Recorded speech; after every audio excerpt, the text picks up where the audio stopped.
This video is brought to you by Nebula. If you want to watch an extended cut of the video with longer music clips that let the guitar solos breathe, you can head on over to Nebula with the link in the description. This entire series is going to continue coming to Nebula first, so check it out if you want to support this work and be the first to see it. At the tail end of the summer of 1992, the biggest rock band on Earth stood center stage in front of a crowd of 50,000 people in the town of Reading, England.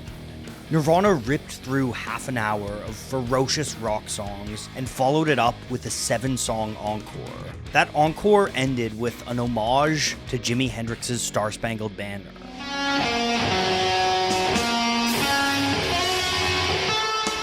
But Kurt Cobain's national anthem was a far cry from Hendrix's intricate sound painting. Cobain's version was a complete mangling of the song, drenched in feedback and lurching forward out of time.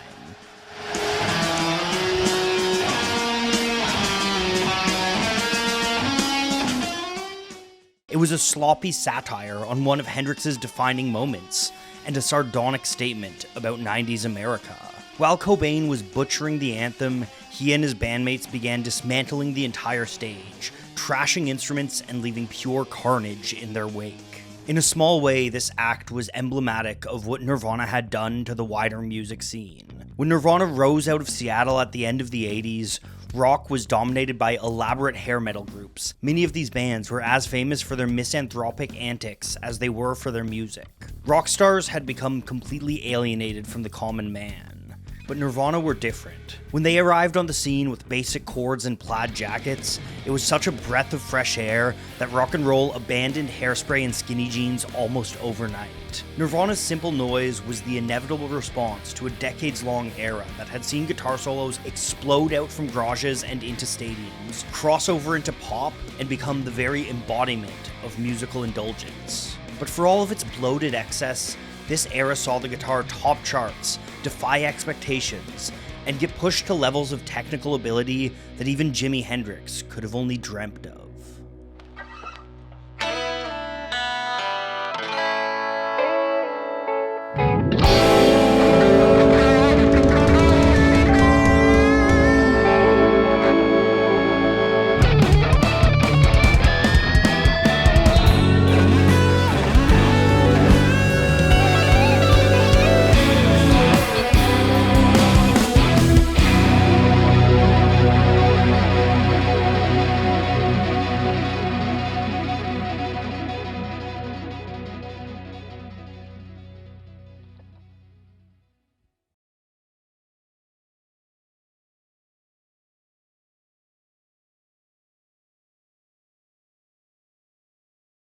The seeds for Nirvana's simple, anti-solos were laid all the way back in the 1970s, in the grimy underground clubs of New York's Bowery neighborhood. There, a community of working-class bands started to put together a new sound.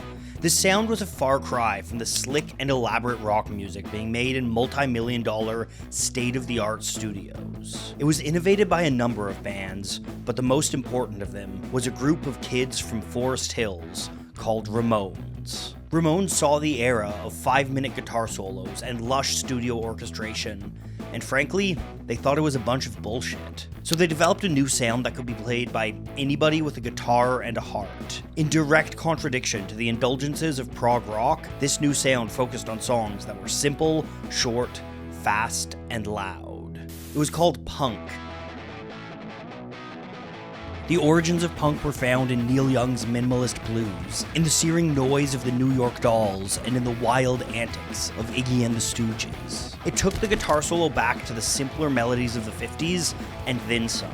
The absolute epitome of the punk solo came in 1978, when Johnny Ramone wailed out a single note without even changing his rhythm on I Wanna Be Sedated.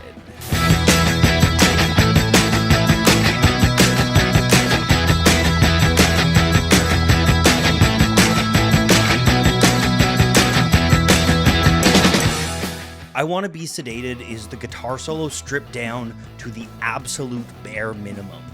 No talent required, just passion and energy. 2 years before perfecting the punk solo on I Wanna Be Sedated, Ramones had played a series of engagements in a London club called the Roundhouse. These shows spawned a punk explosion in the UK. The first wave of British punk bands had just as simple an approach to the solo. Mick Jones's solo on White Riot is 8 bars of righteous anger and simplicity.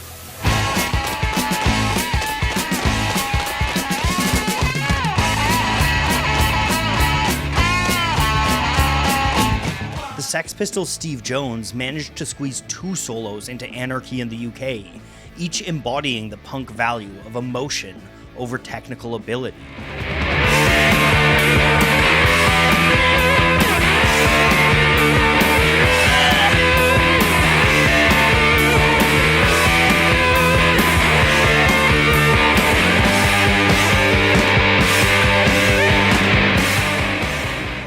While these punks were simplifying rock and roll in the underground, a movement doing the exact opposite was starting to pick up steam.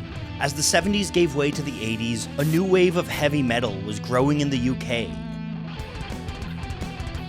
This metal pulled some influence from punk, taking their ethic of noise and speed, but they paired it with a drive for technical ability. Iron Maiden arrived on the scene with 2 guitarists capable of ripping out solos at lightning paces. Their sophomore album, Killers, gave a brilliant preview of what was to come, featuring high-speed songs, with guitarists Adrian Smith and Dave Murray trading off solos.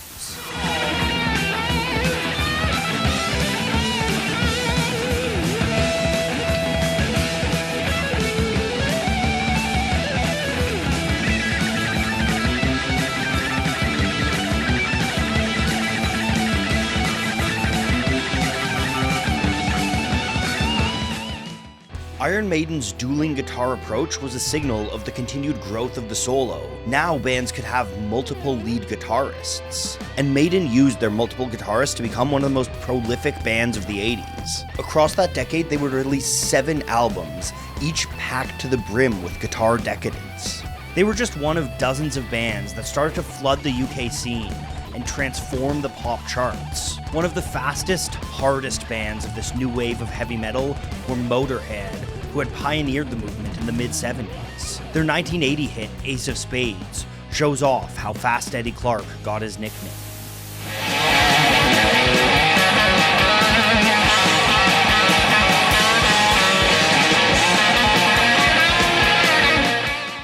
But not every band in the movement played fast. Judas Priest's 1982 hit, You've Got Another Thing Coming, opts out of high tempos and instead lives on chugging swagger with a fluid, bluesy solo by Glenn Tipton.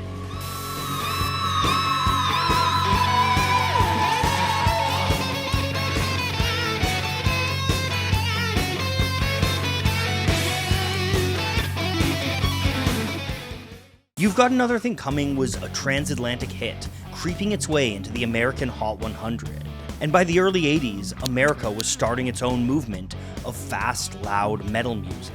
A group of musicians in California took the intricacies of the new wave of British heavy metal and combined it with the raw aggression coming out of the West Coast punk scene. The result was another metal subgenre, thrash. The first triumph of thrash came in 1983, when Metallica released their debut, Kill 'Em All. One of the highlights of that album was Seek and Destroy. When that song breaks into a faster tempo midway through, Kirk Hammett tears into the prototypical thrash solo, walking up and down the neck in brilliant patterns of explosion and recovery.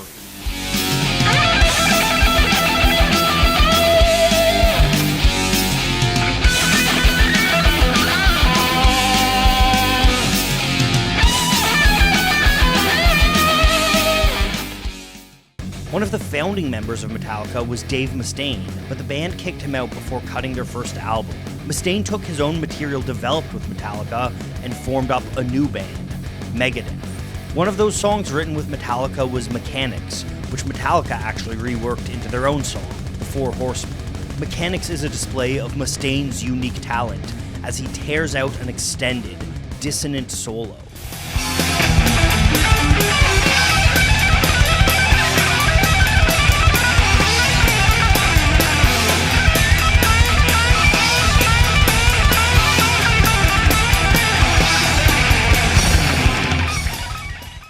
Megadeth and Metallica would soon be joined by Anthrax and Slayer as the Big Four of thrash music.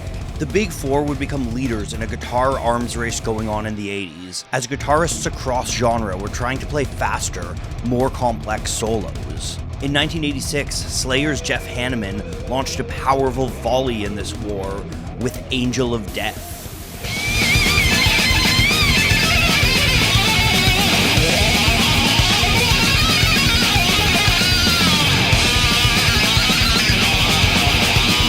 By the end of the decade, thrash had evolved to new heights of virtuosity. Kirk Hammett closed out the 80s with an exquisite solo on the anti-war protest song, One.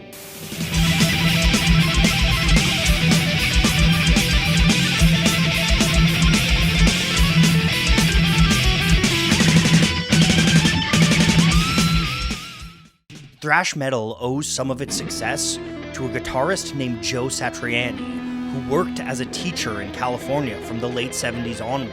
Satriani taught many of the greatest ever to play, including Kirk Hammett. In 1986, after years of teaching, Satriani finally got a chance to step out on his own with his debut album, Not of This Earth.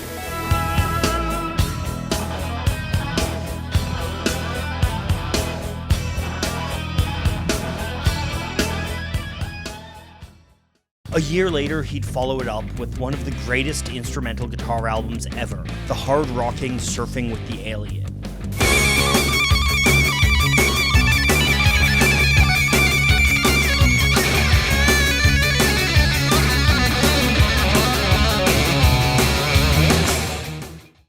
The success of Satriani's instrumental rock showed just how influential the guitar solo had become by the 1990s. But while hard rock and metal were getting more extreme and elaborate, the music that birthed the electric solo was going strong as ever. In 1982, an unknown guitarist named Stevie Ray Vaughan appeared at the Montreux Jazz Festival and started to tear out classic blues licks on a beat-up Fender Stratocaster.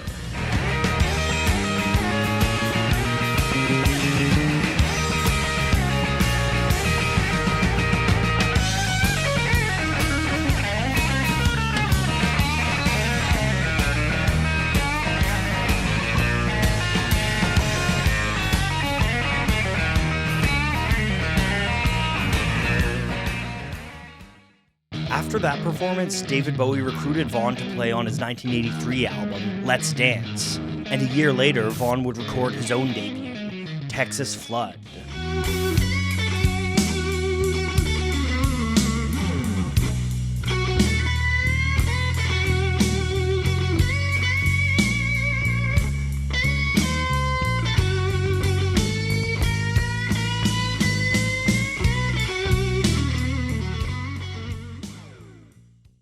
Vaughan's playing proved that even as metal and punk were taking the solo further and further from its origins, the blues were still alive and well. One of the most prolific blues acts of the 80s was AC/DC, who brought a heavier, hard rock edge to their blues. Angus Young became one of the premier guitar superstars of the era thanks to his gritty solos on songs like You Shook Me All Night Long.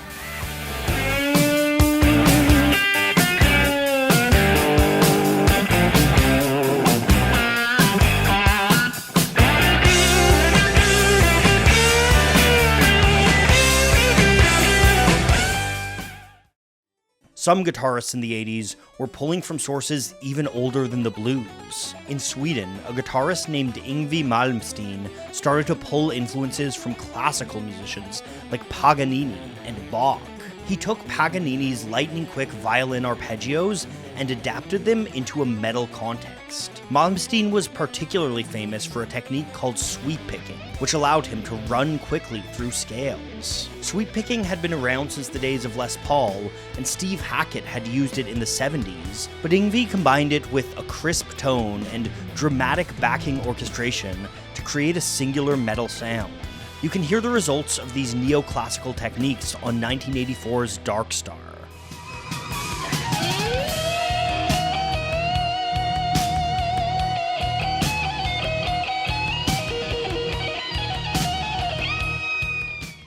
Malmsteen's fast scale runs, wild whammy bars, and complex minor scales helped to define a new style of guitar, known as shredding.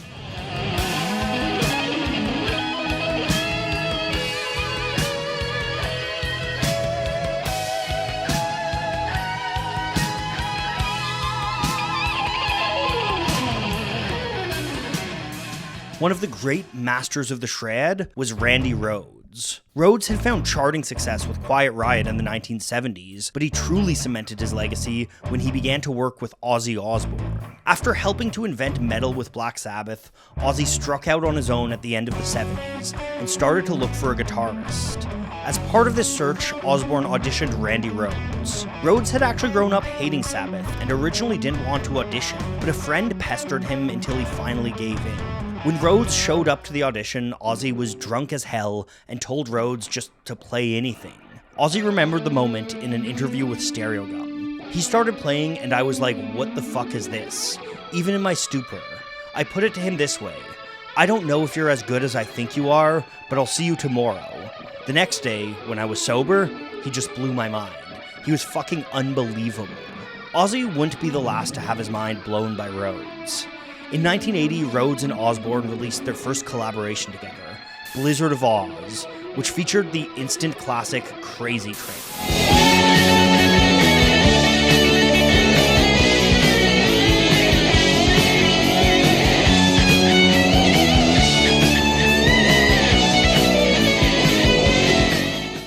Rhoads' guitar style was a continuation of Ritchie Blackmore's legacy of neoclassical guitar.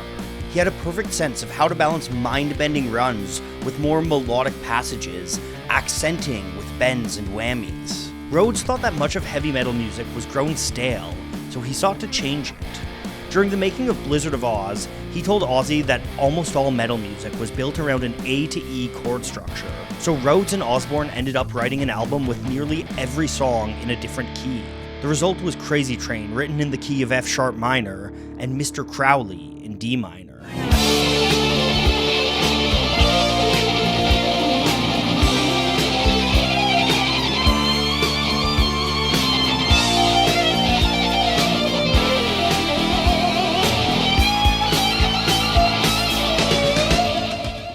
As Osbourne helped to display Rhoads' talent to the world, Rhoads soon found himself the subject of one of the great enduring debates in guitar history. Rock fans in bar rooms across the world talked themselves into circles arguing over one question: who was better, Randy Rhoads or Eddie Van Halen? In reality, Rhoads and Van Halen didn't actually have much beef with each other, but fans built up an imagined feud between the two. In truth, both artists were supremely talented, and both brought huge technical innovations into the mainstream. As Van Halen's career had grown, he built on his two-hand tap technique and added tap and pinch harmonics to his arsenal. These brought new timbres into Van Halen's solo style, which you can hear all over 1984's Hot for Teacher.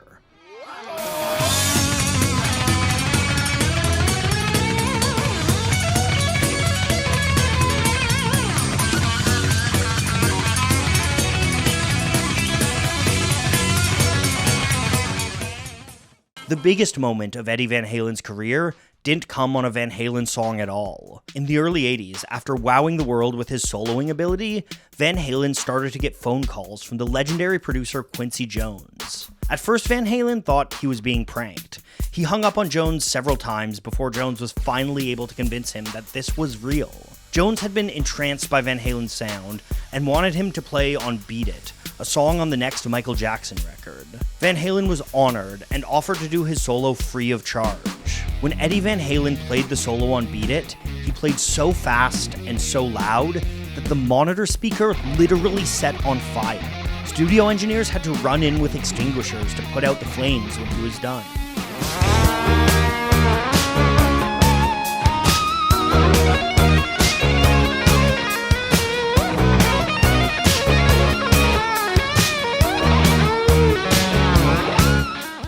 Van Halen's incendiary solo paired with Jackson's perfect pop instincts to create a recipe for true greatness. Beat It went on to be certified 8 times platinum by the RIAA and has sold more than 11 million copies worldwide to date. By collaborating with the biggest pop artist on earth, Eddie Van Halen brought the guitar solo to the absolute pinnacle of its commercial success. But even as Beat It was topping charts, pop music was beginning to shift away from guitars. The synthesizer had become the newest and most exciting technology of the day, and it was pushing the guitar to the wayside for many pop artists. But there was one pop auteur who combined synthesizers and guitars seamlessly: Prince. In 1984, Prince released the monumental album Purple Rain. The title track of that album features a brilliant, slow-moving blues solo played by Prince himself.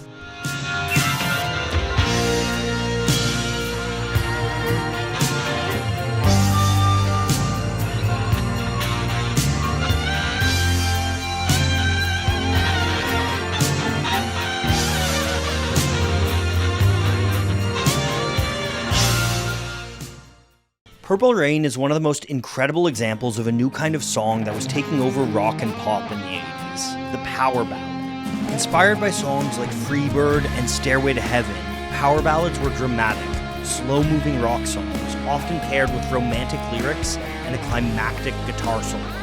These ballads would become the staple of a genre called hair metal, which built on the hard rock and glam of the 70s. One of the prototypical hair metal power ballads is Poison's Every Rose Has Its Thorn, featuring a solo by C.C. DeVille.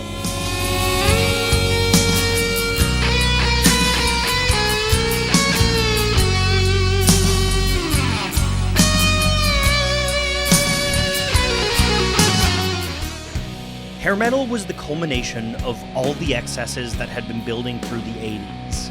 Bands with big hair and big attitude played big shows and built their songs around enormous solos. But by the latter half of the decade, the genre was starting to approach a point of self-parody.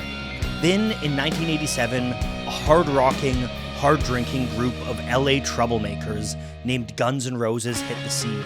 GNR had all the musical markers of hair metal, but their style was more grounded and undeniably cool. The coolest of the lot was Slash, whose top hat and long black curls made him an instant icon. Slash was one of the most beloved guitarists of the late 80s. He could play as melodic as anyone, but wasn't afraid to break out and shred when the song called for it. He announced his presence to the world on Sweet Child O' Mine, which shows both sides of his playing ability.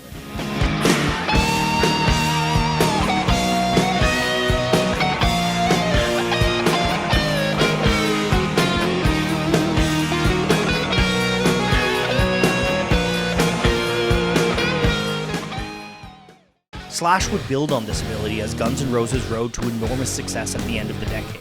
In 1991, Guns N' Roses released Use Your Illusion, which featured one of the greatest power ballads of the era with November Rain.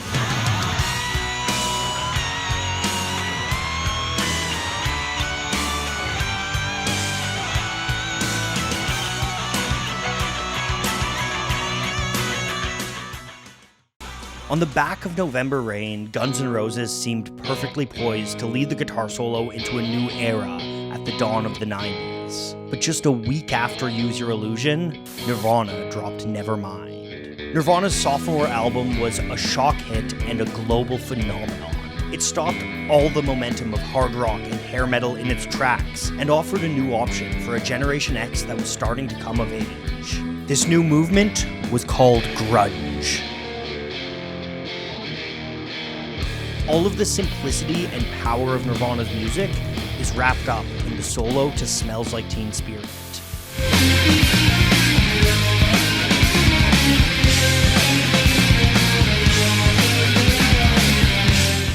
That solo is just a simple repetition of the song's melody line, so basic that it's become the first solo that almost every new guitarist learns today. Just like Johnny Ramone reacted to the indulgences of the 70s, Kurt Cobain delivered a stunning counterpoint to an era of excess. For 2 decades, guitarists had lived in reverence of Jimi Hendrix and his ilk.